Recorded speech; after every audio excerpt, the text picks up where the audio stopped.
যারা 15-16 বছর এই জুলুম করে টিকতে পারে নাই, সামনে যারা জুলুম করবে, চাঁদাবাজি করবে, অত্যাচার করবে, তারাও টিকতে পারবে না।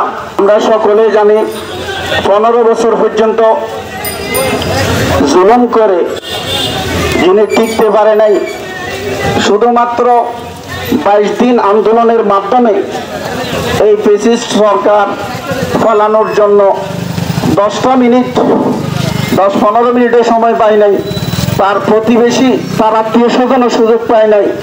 এখান থেকে আমাদের সকলকে শিক্ষা নিতে হবে, যারাই সরকার গঠন করবে তাদেরকে মাথায় রাখতে হবে। সেই জন্য আল্লাহ তাআলা বলতেছেন ফাতাবিরু ইয়া উলিল আবসার, এখান থেকে শিক্ষা নিতে হবে। জুলুম যারা করবে, জালেম যারা হবে, অত্যাচারী যারা হবে, চাঁদাবাজি যারা করবে, তারা এই বাংলায় টিকতে পারবে না ইনশাআল্লাহ। এই আন্দোলনের মধ্যে আমাদের চরমোনাই পীর সাহেব সামনেই ছিল। এই সামনে যদি অন্য কোনো দলের নেতা থাকতো, আজকে তারা এককভাবে এই আন্দোলনের দাবিদার হয়ে যেত।